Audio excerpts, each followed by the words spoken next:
Perhaps the biggest crime of Atlantis Milo's return is that despite a very obviously cheap animation budget and, obvious identity as a cheap cash-in, which is strange seeing how the first film was not a huge box office hit, it's that at first it actually kind of has an interesting story. Yeah, at first I was kind of sucked in by it. Despite all the bad jokes and awkward drawn scenes and... Alright, let's look at the story. Milo is still living with Kita in Atlantis, but all his friends return saying that apparently some sort of Atlantean monster is attacking a bunch of ships. Confused by this, Kita journeys to the surface world, bringing Milo along with her, and they try to figure out if this monster is an actual monster or one of the Atlantean machines, or maybe something else. Or even someone else. They go on land, come across this creepy village, talk to all these semi-creepy people, and the more and more they find out about this mystery, the more questions it seems to raise. There's actually a lot of talking and even kind of ominous dread, and I mean that in the best way. Even though it wasn't animated the best, I was actually finding it kind of interesting. But here's the thing, when they do find out what's going on and what's behind it, it seems to raise even more questions. Well, that's fine, but we never get the answers. There's questions about where the person who's doing this came from and how he's able to do what he's doing. Is he even doing what he's doing? Is he controlling the monsters? The monster controlling him? How can he possess other people? Is he possessing other people? It looks like he has to look into their eyes. Wait, now he does need to look in their eyes. How does this work? And just as it's getting interesting, they completely drop the story.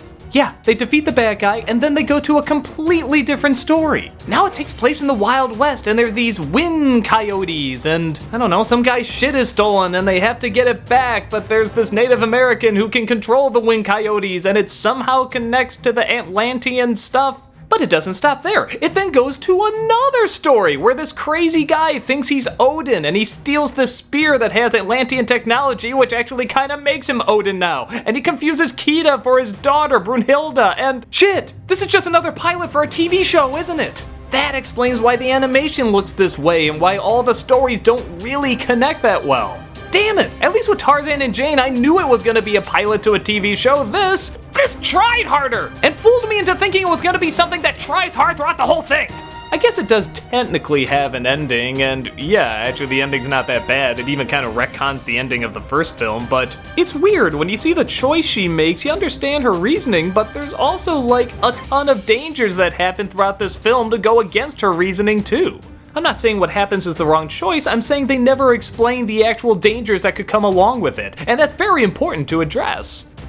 So yeah, I guess in terms of other technicals, the voice actors are all replacements, and they do a good job. The animation, like I said, is a huge budget cut, but for kinda TV animation, I guess it's fine.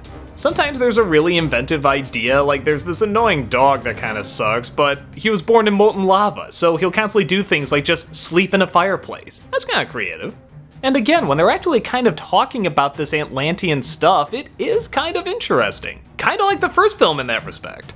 But sadly, it just doesn't stay focused, and I don't even know if it was actually meant to stay focused. This was probably supposed to be 3 episodes that were gonna be connected, like I said, as a pilot of a TV show. A TV show that never got off the ground.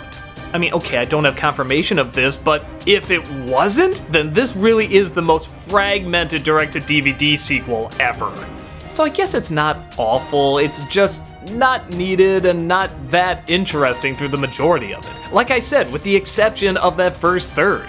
But even then, that's not great, it's just telling an interesting story that never really has any conclusion or answers.